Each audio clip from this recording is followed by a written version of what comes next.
여기 평택호 파크장입니다. 유채꽃이 많이 졌네요. 저는 참 하나님이 주신 시간을 지금은 참 알뜰하게 씁니다. 뻐꾸기처럼이라는 말씀을 드리겠습니다. 작은 딱새가 덤불 속에 둥지를 털고 알을 품었습니다. 그런데 어느 날 둥지에 크고 튼실한 알 하나가 들어왔습니다. 딱새는 그 알을 열심히 품었죠.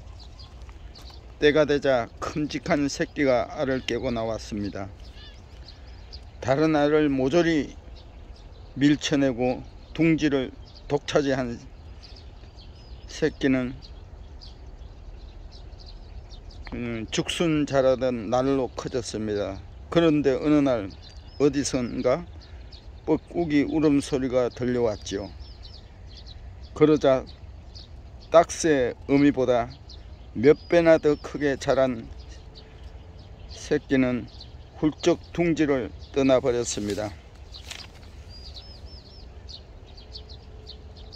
부리로 재산을 모은 사람은 자기가 낳지 않은 알을 품은 자고 새와 같아서 인생의 한참 때에 그 재산을 잃을 것이며 말년에는 어리석은 사람의 신세가 될 것이다. 예레미야 예언자의 경고입니다. 자고새도 딱새처럼 뻐꾸기 알을 품습니다.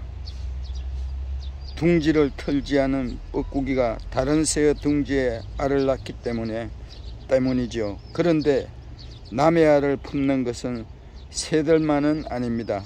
사람도 매 한 가지죠. 세상에는 자고새처럼 남의 알을 품고 사는 사람이 있습니다. 불의한 재산을 모은 사람이 그렇습니다. 불의한 권력을 잡은 사람이 마찬가지입니다. 불의한 재산도 불의한 권력도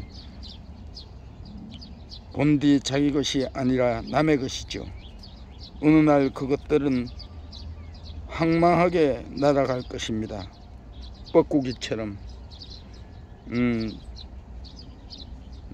돈을 남의 돈 사기치고 노동하지 않고 쉽게 가지려 하고 남을 힘들게 하는, 억울하게 하는 거죠. 피땀 흘려 번 돈을 억울하게 하는 거죠. 말년이 좋지 않습니다. 마음에 행복감이 있겠습니까? 내가 누구를 준 것만큼 내 마음속에 행복이 넘칩니다. 그러면 엔돌핀이 생겨서 내 자신이 건강하게 살 수 있죠. 이 땅에서 건강이려면 돈을 잃으면 조금 잃은 거고 건강을 잃으면 다 잃어버린다 했습니다. 사람들은 돈이 행복을 주는 줄 알고 따라다닙니다. 물론 돈이 중요하죠. 건강하게 피땀 흘려서 번 돈이 내 것이고 그것을 잘 써야 되겠죠. 서로 짐을 지는 사람이 되기 바랍니다. 욥기에는 욥을 위로하는 세 친구 엘리바스, 빌닷, 소발이 등장합니다. 욥기 대부분은 이들과 대화로 구성이 되어 있습니다. 어떤 보면 욥을 위로하는 것 같지만 잘 보면 이들의 말은 무섭기까지 합니다. 세 친구는 계속해서 욥이 뭔가를 잘못해 고통받고 있다고 지적합니다. 욥은 잘못을 한 적이 없고 지적이 잘못됐다고 방어합니다. 욥은 때때로 하나님을 원망하기까지 합니다. 욥기 결말에는 젊은 사람 엘리후가 등장합니다. 그는 하나님의 뜻을 전하는 대리자 역할을 합니다. 자기 주장만 하는 욕과 세 친구 모두 틀렸다는 그의 말이 끝나자마자 하나님이 등장합니다.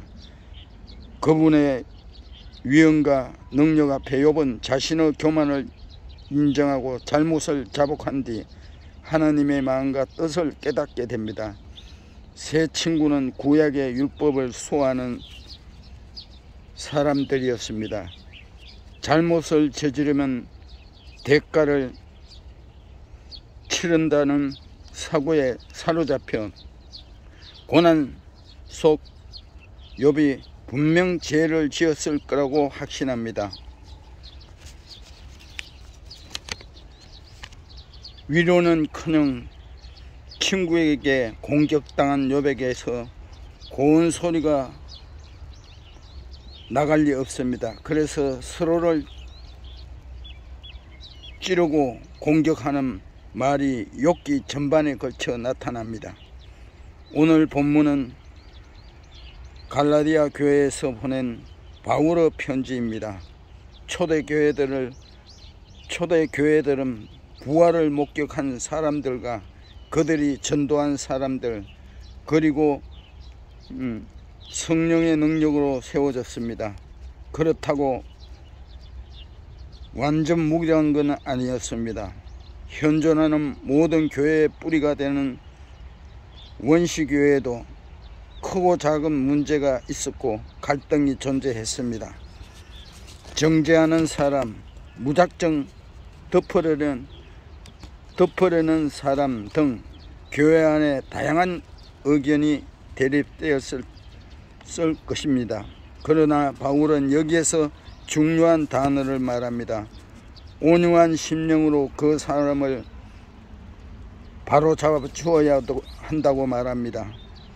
부족한 사람을 정죄하지 않고 온유한 심령으로 바로 잡아주려 그를 반면교사 삼아 자신들을 돌아보는 일이 가능할까요? 바울은 이에 대한 구체적인 방법을 제시합니다. 너희가 서로 짐을 지라. 그러면 그리스도의 법을 성취하리라고 말하고 있습니다.